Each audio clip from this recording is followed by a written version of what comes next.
Hello everybody and welcome back to what is kind of a sunny Saturday, kind of threatening to be a soggy Saturday on short notice. So I don't know how many of these tomatoes we're going to get to look at today, but there are a couple that I definitely want to show you, and I think the most significant change to the tomato gardening situation is what we will start with. Those of you who were here for Thursday's video that went up Friday morning, many apologies, but I don't control the net, I just install it. Anyway, we'll know that I put that hugel bed together, and you can probably guess where those final tomatoes went. No more pile of shame for plant starts that haven't been put out. I have officially planted everything that I started this year. Just go down here. See, we got a little bit of rain, so the hugel bed is, or whatever it really is, whatever, our swale bed is nicely watered, and I've got 8 tomato plants in there. It's hard to see some of them. There's 2 on the ends, fairly easy to see because they were individuals in cups, but there were 6 of that other variety that were still in their original planting cups. So these guys are tiny. I'm not expecting any fruit off these. Oh, what I really want is basically for their root systems to kind of develop in there, hold a little bit of it together, kind of create some binding, really.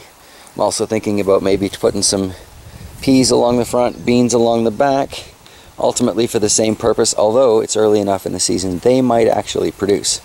So yeah, that I think is the most significant change and improvement to the tomato grove situation. So let's go take a look at the sexiest tomatoes in the yard. Without question, this bunker garden grows some amazing thistles and some pretty darn good wheatgrass. I am looking forward to feeding that to rabbits. But what it really seems to grow, holy smokes, is these tomatoes.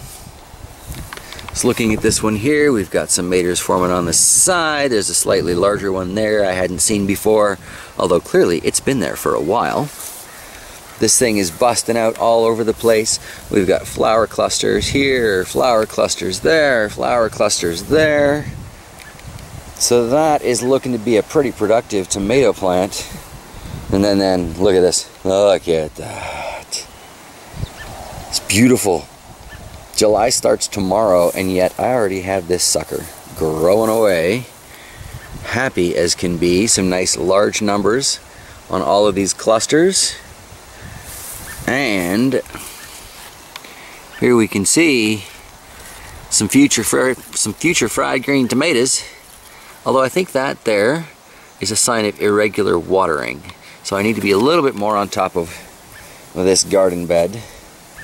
Well, here we have the 3rd tomato variety here, and it's got its tomato starts on there too. So that is fantastic. I am really looking forward to seeing what this bed can do with 4 peppers next year. But I mean, it's a little early to get started on the 2019 season, and yet y'all know I'm practically planning 2020 already. So yes, definitely a great place for the tomatoes this year. Just going to cut them down at the bottom too, just like the ones in the swale we just looked at. Leave the root systems in there. Like I said, plant the peppers in between them next year. And then, I don't know, it's probably about time for some peas and beans in here. But we'll see.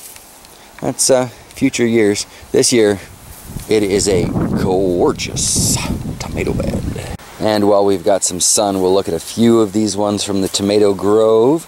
This one here is the Sweet 100s cherry. And this has got a lot of flowers on it.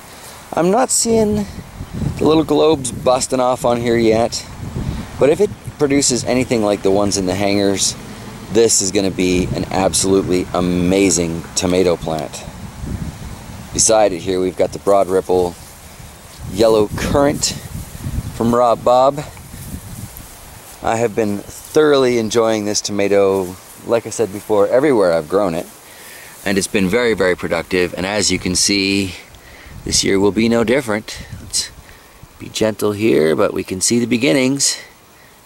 And of course, flower cluster, flower cluster, flower cluster.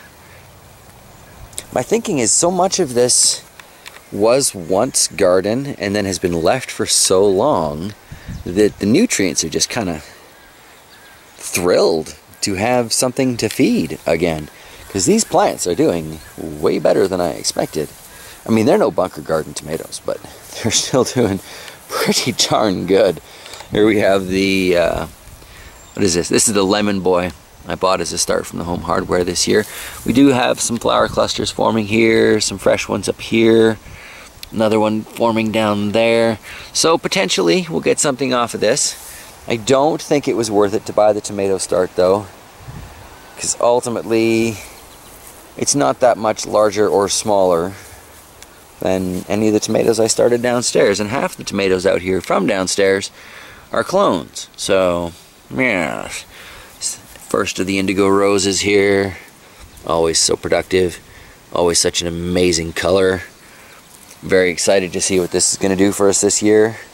Much nicer looking example than the one beside it here, but even this is producing for me, so that is fantastic. I've got one here that was knocked off already. I suspect my robin friend has something to do with that. Constantly chasing it around. What do you got in your mouth? Is that a grub? Okay, you can keep it. Stay away from my tomatoes. Oh well. So in the bucket garden portion of the tomato grove, every single one of these is a Lemon Boy, much like that one we looked at a minute ago, except these are all the ones that I started in the basement from the tomatoes that were hanging in the rafters. Some of these plants look really darn good. Look at that. We've already got flower starts on this one. It's only been transplanted for like 2 weeks. So, you know, we've got a nice example there. We've got a really nice sample here. It's doing very well. This one here seems to be doing fairly well. And again, I'm starting to play with my rock theory on that. We'll discuss that in future days and weeks. And this one over here also seems to be heading off to a pretty good start. So this is fantastic. It's another variety that produced fairly well for me and came locally. So in theory should do well locally. It's one of the very last Lemon Boys to get transplanted up here. Clearly could use some loving. And here we've got the unpronounceable. This is another one of the tomatoes from Rob Bob. He was so generous way back then and gave me so many different varieties. I've been having so much fun. But look at that flower. That almost looks like a sunflower in there.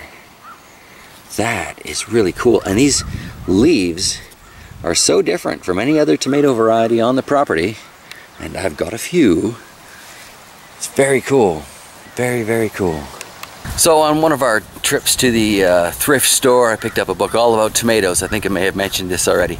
And it's got some ketchup recipes and some sauce recipes in there. So I'm really looking forward to trying those. I don't know how the Lemon Boys as a yellow tomato are necessarily going to work out for that. But from the looks of things, I'm going to have plenty to find out with. So yeah, that's really cool. The tomato grove is coming along ridiculously well. I mean, I never really expected to be growing such a bulk tomato garden, but here I am, and I'm loving every minute of it. So thank you guys for joining me today as we take a look around the tomatoes and the tomato grove. I guess the only thing really left to check on for maters is the ones in Troll's garden. So we'll take a quick peek at those, and then I will see you later. And the tomatoes in Troll's garden are worth looking at because these are the ones that are in those fabric planters. I'm really looking forward to dumping these out at the end of the season and kind of comparing a root ball from this to a root ball from the yard. And, you know, yeah, they're supposed to form such dramatically different roots and be so much more productive and all of that yada yada, but there's really only one way to know, right? But looking at them, I mean, that looks not quite as happy as the one in the bunker, but pretty darn happy. And this red pear, that is looking as happy as the ones in the bunker. Flowers all over it. This is super exciting. It's going to be a great year for tomatoes, and I never knew I wanted one of those. Cool. All right, everybody, so I will see you tomorrow when we take a look at the full garden. Probably not necessarily too many tomatoes after this, but we'll try and check on a few of them. All right, take care, everybody.